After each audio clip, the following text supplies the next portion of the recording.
Hey there, gang. Welcome back to Papa's Model Workshop. I'm Papa. This is my workshop. So I said I was going to do an unboxing of the 56 Del Rey. So I thought I'd open this up on camera and show you what's inside. Box, everything is still sealed. Okay, you can still see the cellophane. All right, so I have not looked at this yet. I'm going to be looking at it for the very first time with you. And if you haven't been following, the two colors that you all voted on are the Kaleido. I'm trying to get this together here. The Kaleido colors, I'm going to be using the blue and the white, all right, on that Del Rey. And quick shout out to my new friend Ken from Model Building in Retirement. You know, if you haven't checked out his page or his channel, not a page, it's a channel, right? Anyway, if you haven't checked out his channel, I strongly suggest that you go there. He's got a great channel. I really enjoy watching his channel. And anyway, Ken sent me a message. I can't remember if it was in an email or in the comments section here. But anyway, he mentioned that he wished that he had bought this kit because he's having a hard time finding it now. So I can't guarantee anything, but I think I've seen this kit in some of the shops around here. So Ken, if I find this kit, I'll pick one up for you, okay? Let's see, what else here? Oh, I want to give a shout out to VCG Resins. He sent me a nice message. Again, I don't remember if it was an email. I think it was an email. And I was asking about seatbelt buckles. And he sent me back a message and he said that they're working on it. He'll let me know. But anyway, real nice guy. He had some very nice things to say. And, look him up. VCG Resins. Good guy. So I wanted to say hello to him. Also, oh, by the way, I don't want to forget, if you want to get some of the new Kaleido paints, you can do so by going to the descriptions right here on my channel, and you will find a link to gallery. And if you put in PPMW, that's my discount code for you to get 10% off of all gallery products. That's airbrushes, equipment, gallery Kaleido paints, and so forth. So put that in at checkout. PPMW, you get 10% off the whole deal. That's pretty good. And speaking of Kaleido paints, this just came in. Okay, this is their metal paints, all right? And I'm real anxious to try this out. I'm going to be completely honest. I really like the Vallejo metals. So I'm curious to see how this stacks up against Vallejo metals, and I'm going to be testing that to see how that works out. Somebody else also made mention, and I can't remember your name, I'm real sorry, but he sent me a message asking about the Kaleido paints. And when the Kaleido paints first came in, I did a test, and I tried different kinds of thinner. I tried the 4011 by Createx, and that worked very well with the Kaleido paints. And I tried just straight water, and that worked very well. And somebody asked me, why didn't you try the Kaleido thinner? And I didn't try the Kaleido thinner initially because my thought process was, well, if it's Kaleido's thinner, I'm sure that it's compatible with their paint. So I didn't try it. I subsequently did try it, and I liked it very much. So what I'm going to do is I'm going to try the metal paints, and I'm going to add just actually, no, you know what? I'm not going to add anything. I'm going to try it straight. I haven't even opened this yet, so I haven't read the instructions or anything, but I'm going to try it straight. And the person that was asking me about that said, why don't you try doing the Kaleido paint right out of the bottle? And I did, and it worked great. And I'm going to show you quickly. This is left over from the spoon tests for the voting on the 56 Del Rey. Okay, and this is the Spirit Blue that won, and this is the white. These two spoons were shot, okay, with no thinner. All right, this is straight out of the bottle.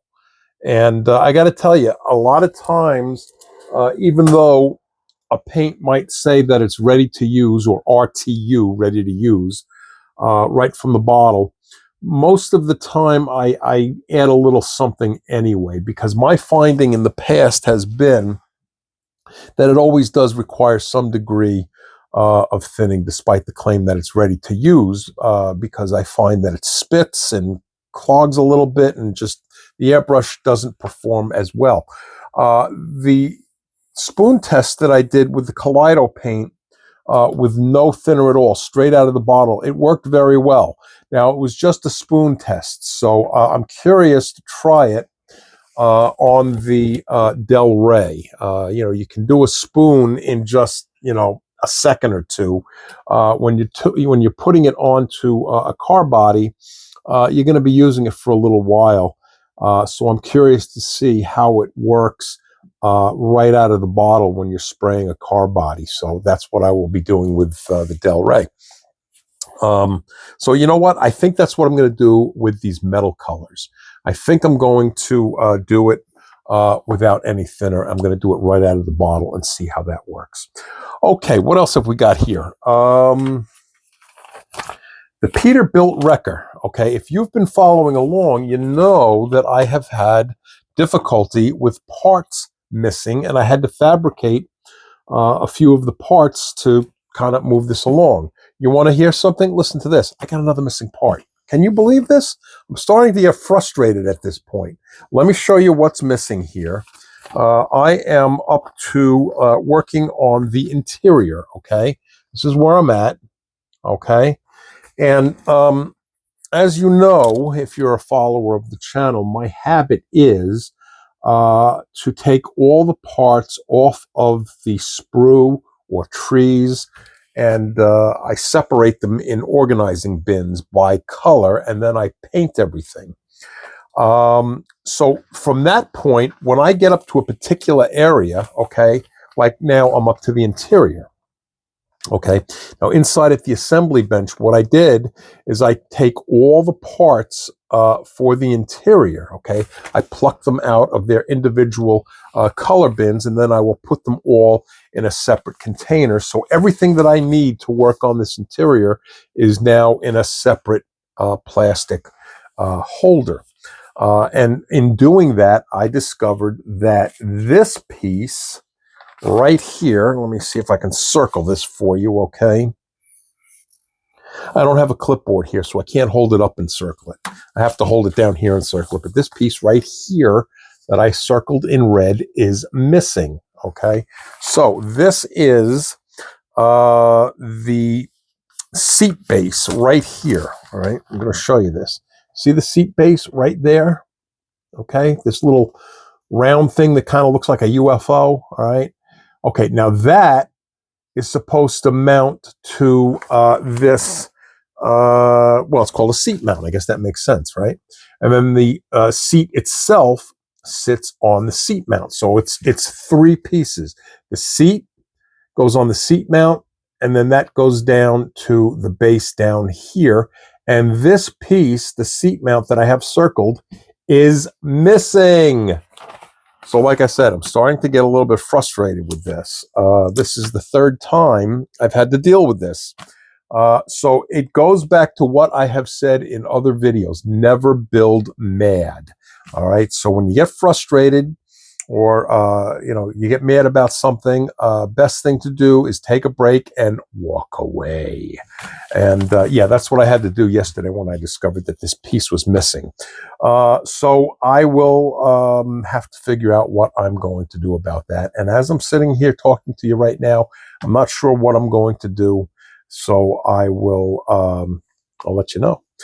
Okay, let's go into the workshop and let's open up these paints. And I will show you that missing area on the Peterbilt. So I'll see you inside. Okay, gang, we're here at the assembly bench, and I'm going to open up this kit, and we're going to check out and see what we have inside.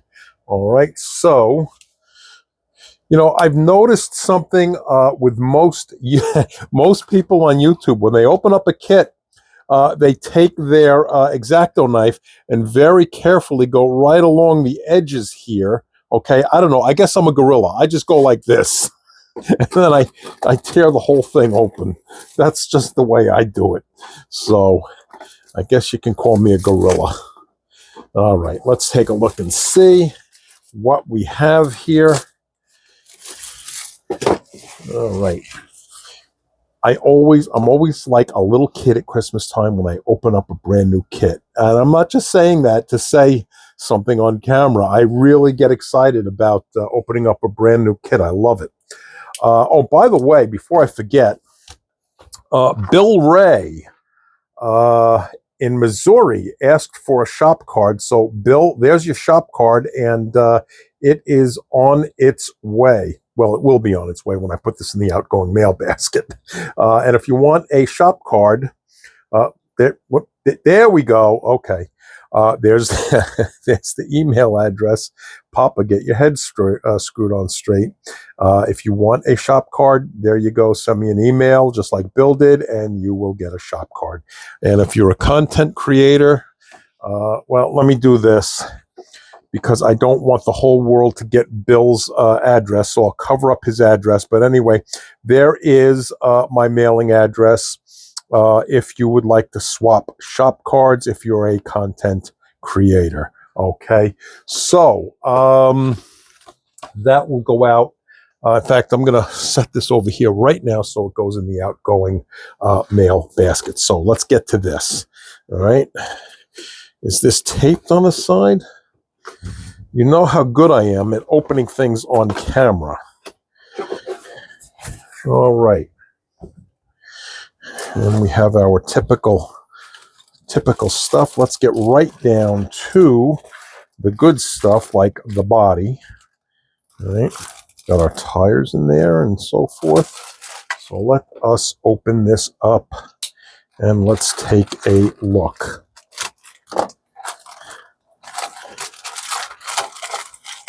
All right, there's our body, right? And at first glance, let's see, it looks like we have a scratch right in here. Can you see that? I don't know if the camera's picking that up. Let me move this light in here so you can see. Maybe if I put the light in here, you can see it a little bit better. I'll hold this to the side. Now, the camera's not really picking it up, but you're going to have to take my word for it. There's a scratch right there. Let's see what else we've got here. Little divotty thing right down in here. No big deal. All right. See what else we've got here. So far, outside of that, there's a scratch over here too. All right. So we'll have to sand that out. And I'll tell you, I got those two scratches, and the rest of the body really looks okay. I don't really see any other dings or flash on here. Not too bad. So these couple of scratches, we can deal with that. That's not a big deal. So let me set this aside. And we've got our tires in here. Okay. Looks like we have a couple of options with the tires. All right. And let's see, what other goodies? And of course, we have our clear glass tree. All right. And we have our chrome tree. And if you follow my channel, you know that I really am not a big fan of this real shiny chrome. A lot of times I will use the dull coat, the Tester's dull coat. Let me see if I can grab that real fast. Hang on, guys. I'm coming back. Here we go. I'll use the Tester's dull coat on that chrome tree. In fact, I'll tell you what, if you want to hang on one more second, and I'll show you.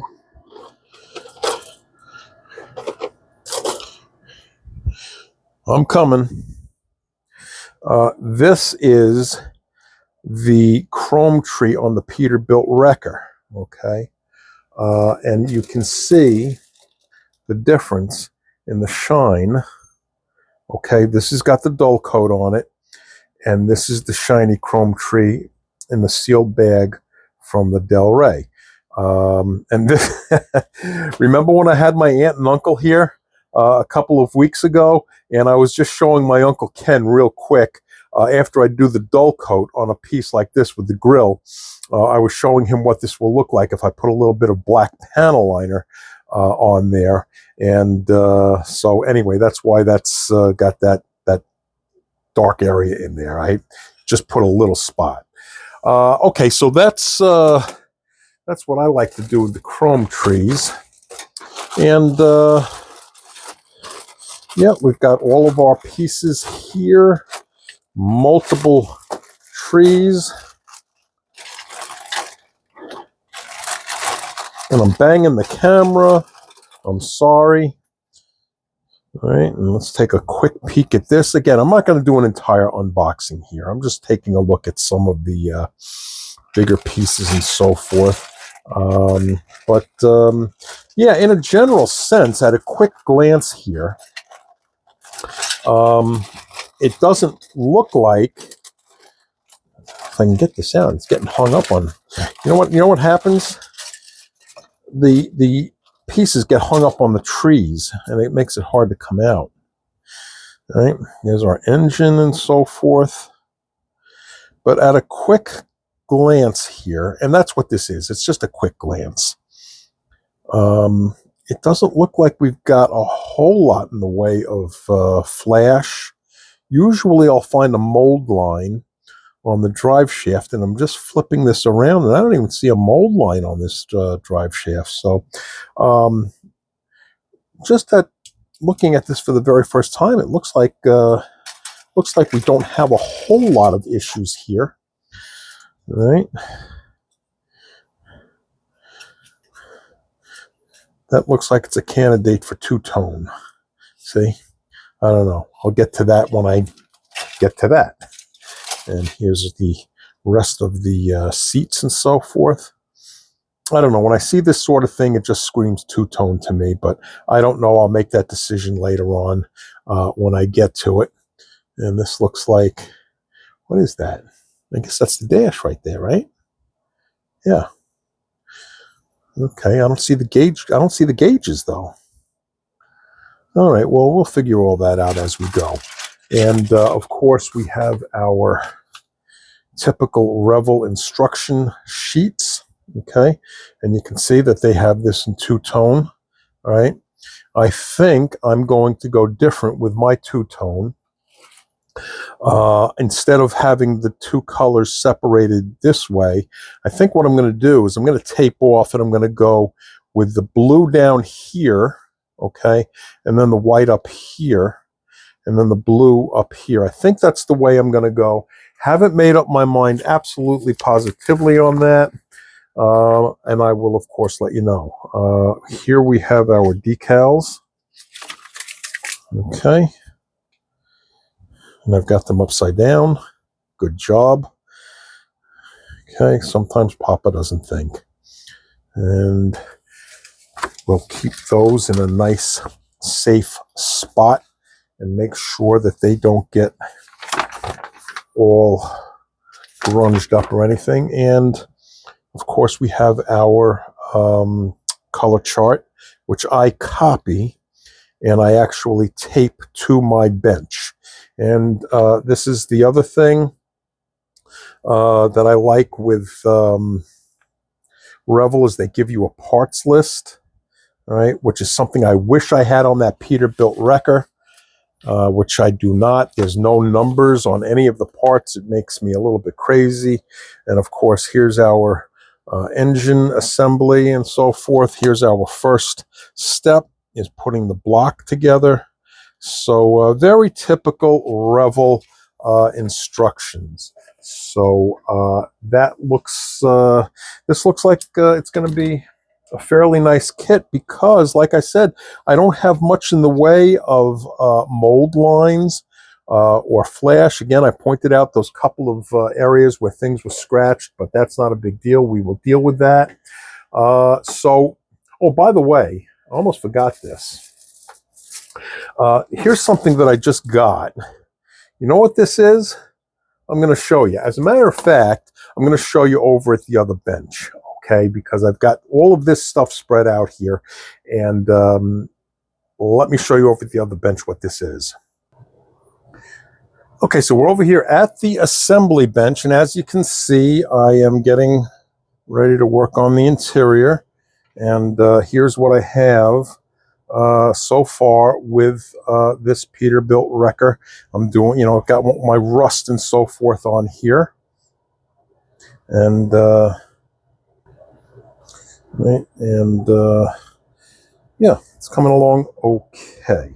And here is, if you want to see, if you haven't been watching, this is the area that I had to fabricate right there. This whole piece right here I had to fabricate and make out of polystyrene and so forth, and it seemed to line up pretty well. And then the supports for this area back here were missing, so I had to put in my own brace and then level it so the tires were all going to be even.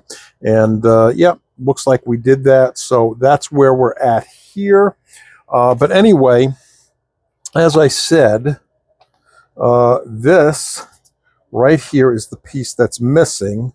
All right, so we have our seat mount, or what is this called? Seat base right there. That's the piece, okay? And then here is our seat, and it's supposed to go on top like that, all right? But you can see how this kind of comes up, all right? And that's not going to fit there. So you need that seat mount piece to go between the two, all right? And that seat mount piece is what is missing. So the plight of the missing pieces and this kit continues. Okay, so let's get to this, all right? And let me grab an X-Acto here. Let's move this back here. All right, and let's open this up and see what this looks like. Okay. All right, and this is called Vickerer? How do you say that? Vickerer, I guess. Okay. And what this thing does, okay, these are, the best way I think I could describe it is a wax pencil. All right. So, Papa, what are you going to do with a wax pencil? I'm going to show you. This will help me to pick up little pieces. See that? Little tiny pieces. And if you twist it, now I'm doing this for the very first time with you. Here is all of my parts that I was describing before, all right? Because normally I keep everything, as I said, in their own separate color bins. And then when I get up to a particular area, in this case, the interior, I will take all the pieces for the interior and separate them and put them in a separate bin, and I'll keep them right here at the assembly bench so everything is ready to be put together and installed. So that's what I've got here, except I don't have a seat mount. So let's find a tiny little piece here. All right, let's see. What have I got here? Yeah, here we go. And we'll just grab that. Okay. And then I think you just, I think you set this down and you just twist it and it comes right off. So anyway, I got this on Amazon. Okay. And it wasn't expensive. I guess it was around, I don't know, $10, $15, something like that. And as you can see, you get two of them, and you get these different heads that go on. So I think that's pretty cool for placing little pieces, and I think it will work with glass. Let's see here. I've got this scrap piece of clear sprue here. Let's cut off a tiny little piece here. All right. Hang on, I'm being a butterfingers here. Let's cut off something tiny. All right. And that just went flying. I put my hand over it to prevent that, but it went flying anyway. All right, let's try this. There we go. Okay, so let's see how that works. We want to pick that up, all right? And I'll just shove that on there, and there we go. And if you want to put it down, I think you just place it and twist it, and it comes off. So that looks like it's going to be pretty cool. Now, for larger things like a windshield, I have this. I think I've shown this in the past. I've got this thing. All right, and this is Pros Kit MS B126. Okay. And this is like a suction cup. All right. If I can find the button here, I'll show you. It'll pick, here you go. You press the button. You hear that? All right. And this will pick up an entire windshield, and you can place it. All right.